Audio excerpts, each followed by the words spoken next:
Comment est venue cette passion? Alors tout simplement parce que j'ai deux grandes sœurs qui ont 9 ans et 11 ans de plus que moi qui faisaient du patinage.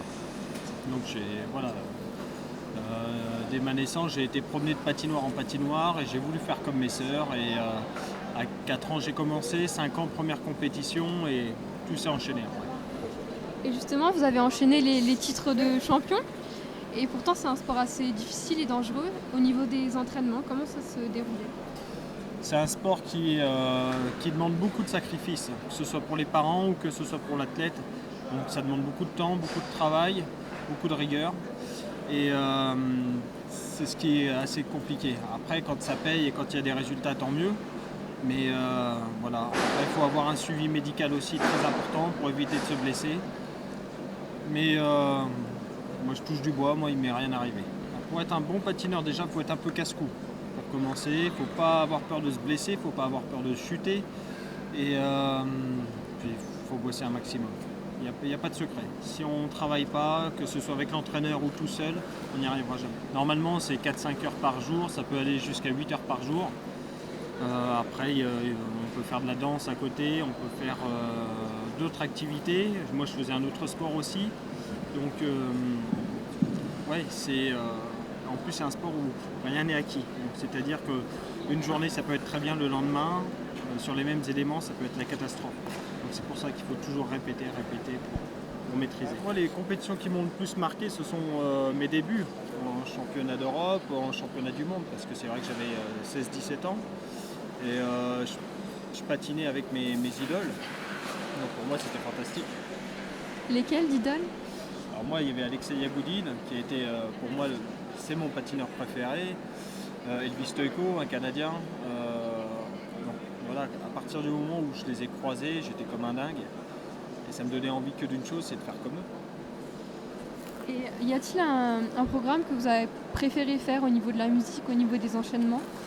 Moi, mon programme favori, ça a été Matrix, sur la musique du film Matrix, parce que voilà, dès que j'entendais cette musique, je me sentais confiant et je faisais toujours des sans faute. J'ai eu de bons résultats, j'ai été champion d'Europe avec, vice-champion du monde. Donc, ouais, c'est le programme qui m'a le plus marqué. Et au contraire, un pire souvenir? Pire souvenir, c'est quand il a fallu que il a fallu que je patine sur une musique classique. Et je ne supportais pas la musique. Donc pendant toute une saison, j'ai dû écouter cette musique, j'ai dû la supporter. Mais au final, artistiquement, c'était l'un de mes meilleurs programmes. Après Sochi, j'ai été vraiment heureux. Peu importe, je pouvais même terminer dernier, ça ne me dérangeait pas parce que j'ai profité des Jeux Olympiques. Je les ai fait à fond, j'ai aucun regret. J'ai très bien patiné. Après le programme court, donc la première épreuve, j'étais seulement à 1,5 point du troisième, donc c'était vraiment très bien.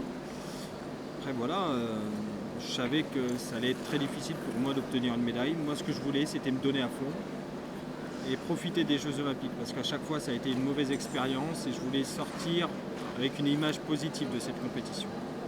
Et pourquoi ça a été une mauvaise expérience les autres fois? Soit parce que j'étais pas prêt, blessé, du coup j'ai fait des mauvais résultats. Après les retombées médiatiques étaient assez importantes et assez dures. Donc voilà, c'est ce qui faisait que quand j'arrivais aux Jeux Olympiques, j'étais toujours très très tendu. Et donc là, vous continuez le patinage, mais en couple, c'est ça? Et vous faites des galas en Russie, petit peu? Voilà. Pour le moment, c'est des tests. Hein. Je fais des spectacles.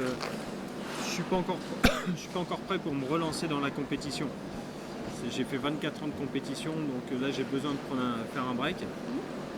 Après voilà, ça me plaît. Donc voilà, au mois de décembre, janvier, j'ai des galas en Russie avec une partenaire. J'espère que ça va bien se passer. Puis, Laquelle? elle s'appelle Katarina Gerbold. Donc c'est une Russe. Voilà, mais je pense que je vais me limiter aux galas. Et c'est différent? Qu'est-ce que vous faites dans ces galas?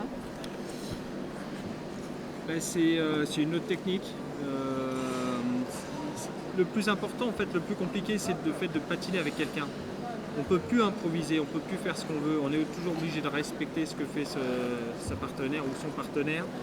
Et puis, il faut que la technique soit parfaite, parce que c'est vrai que pour une patineuse qui se fait, quand il y a des portées, elle est à elle est à peut-être 2,50 m ou 3 mètres du sol. Donc s'il y a une erreur et une chute, elle peut se faire très mal. Donc il y a plus de responsabilité. C'est plus facile de faire du patinage en Russie, aux États-Unis, au Canada, parce qu'ils ont des patinoires comme nous, on a des terrains de foot ou des terrains de tennis. Donc voilà, nous il y a une patinoire par ville et encore, alors qu'en Russie, il peut y en avoir par exemple une quarantaine. À Moscou, il y en a 60. Donc voilà, ils ont plus de possibilités d'avoir de bonnes conditions d'entraînement.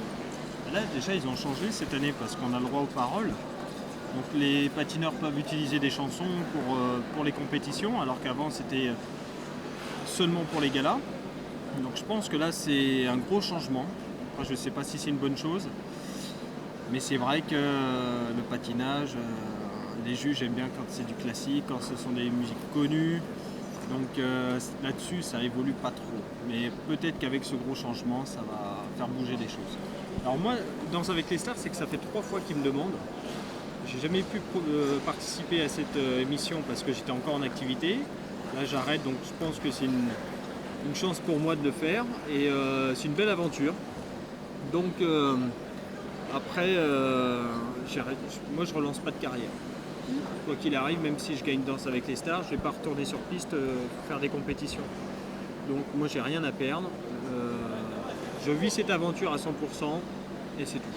C'est très différent quand même du patinage au niveau des techniques de danse. Ouais. Au niveau des appuis, au niveau du placement du corps, c'est l'opposé du patinage en fait. Après il y a des similitudes. Apprendre des chorégraphies, évoluer devant un public, devant des juges, ça je connais. Donc là-dessus je ne suis pas perdu, je ne suis pas stressé. Mais la technique est complètement différente. Dans quelques années, voilà, je veux faire des spectacles et après je veux être entraîneur. Donc si je peux avoir mon école de glace et former un champion, ce sera une très belle chose.